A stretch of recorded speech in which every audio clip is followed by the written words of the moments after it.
मेहड़ में भलारे महीने रबियुल अव्वल जी आमद ऐं जश्न आमद मुस्तफ़ा सल्लल्लाहु अलैहि वसल्लम जे सिलसिले में असिस्टेंट कमिश्नर मीहड़ ग़ुलाम फ़ातिमा घलो पारां जमात अहले सुन्नत जी अॻवाणनि सां अहम गॾिजाणी कोठाई वई। गॾिजाणी में जमात अहले सुन्नत जे अमीर सैयद मोहम्मद शाह रिज़वी, हाफ़िज़ अहमद ज़हीन मंगसी, मौलवी मोहम्मद यासीन अशरफ़ी ऐं ॿियनि शिरकत कई। इन मौक़े ते जमात अहले सुन्नत जे अॻवाणनि असिस्टेंट कमिश्नर मीहड़ आदो रबियुल अव्वल जे महीने दौरान जश्न आमद मुस्तफ़ा सल्लल्लाहु अलैहि वसल्लम जे सिलसिले में शहर जी अहम मस्जिदनि, मदरसनि, चौराहनि ऐं चौकनि खे सींगारण, शहर में सफ़ाई जा इंतज़ाम बहितर बणाइण, सिक्योरिटी समेत ॿियनि अहम मामलनि बाबति तफ़सीली ॻाल्हियूं कयूं। गॾिजाणी दौरान इंतिज़ामिया पारां जश्न आमद मुस्तफ़ा सल्लल्लाहु अलैहि वसल्लम जे सिलसिले में हर मुमकिन सहकार ऐं मुनासिब इंतज़ामनि खे यक़ीनी बणाइण बाबति पिण ख़यालनि जी रेवट कई वई। गॾिजाणी में DSP मीहड़, रीडर मोहम्मद आसिफ तन्यू ऐं अलमदार पिण मौजूद हुआ। इन हवाले सां पीर ऑफ मीहड़ सैयद मोहम्मद शाह रिज़वी जी अवामी न्यूज़ सां ॻाल्हाईंदे चयो त असिस्टेंट कमिश्नर मेयर वारी रबियुल अव्वल ईद मिलाद नबी सल्लल्लाहु अलैहि वसल्लम जे हवाले सां मीटिंग कराई,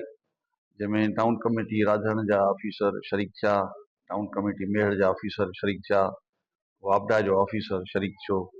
ऐं उन सां गॾु तालका पुलिस ऑफिसर मेयर जंहिंखे DSP चइजो था उहो शरीक थियो। सुनत जमात जा अॻवान शरीक थिया, हाफ़िज़ अहमद ज़हीन मंगसी, मौलवी मोहम्मद यासीन अशरफ़ी, हाफ़िज़ मोहम्मद नवाज़ सोलंकी, हाफ़िज़ गदा हुसैन शरीक थिया। AC साहब असांखे तसली ॾिनी त तव्हां असांखे शेड्यूल ॾियो, असां हुनखे शेड्यूल जी कापी ॾिनी आहे त तालके मेयर जे 20 यूनियन काउंसिलनि में जेके ईद मिलाद नबी सल्लल्लाहु अलैहि वसल्लम जा जुलूस निकिरंदा रहा उन्हनि जे रूट ते सफ़ाई बि थींदी ऐं सिक्योरिटी जो इंतज़ाम बि DSP साहब चयो त करे ॾिनो वेंदो। जेको मुतलका थाणा आहिनि, 5 ई थाणनि जा SHOs DSP साहब जे आहिनि मातहत, उहो उन्हनि खे ईंदो पैगाम त हिते सिक्योरिटी जेको आहे सो यकीनी बणाई वञे, नफ़री उन्हनि खे ॾिनी वञे। सफ़ाई जे हवाले सां जेके 20 यूनियन काउंसिलूं आहिनि मेयर जूं, उन जे लाइ AC साहब असिस्टेंट मुख़्तियारकार बशीर अहमद दहर खे फोकल पर्सन मुक़ररु कयो आहे। बशीर अहमद दहर फोकल पर्सन आहे ईद मिलाद नबी सल्लल्लाहु अलैहि वसल्लम जे हवाले सां सभिनी ऑफिसरनि सां ऐं जमात अहले सुन्नत जे अॻवाननि सां कॉन्टेक्ट कंदो, अलाह न कंदो किथे बि को शिकायत जो मौक़ो मिलियो त असां उहो वॉइस मैसेज जे ज़रिए हुनखे कन्वे कंदासीं ऐं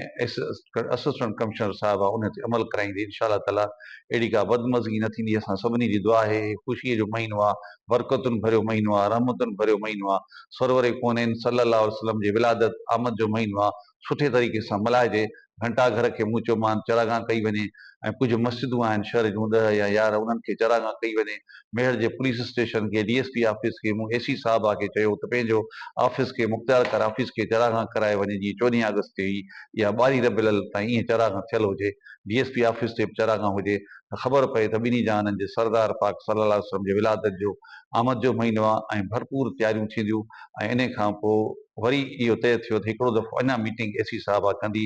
जेके मुतलका ऑफिसर उन्हनि खे वरी घुराए उन्हनि खे सख़्ती सां हिदायतूं ॾिनी वेंदियूं त जेके जेके जुलूसनि जा रूट्स आहिनि या ॿारी खां अलावा बि जेके रूट आहिनि जुलूस निकिरनि था ख़ुशीअ में इस्तक़बाल रबियुल अव्वल जा,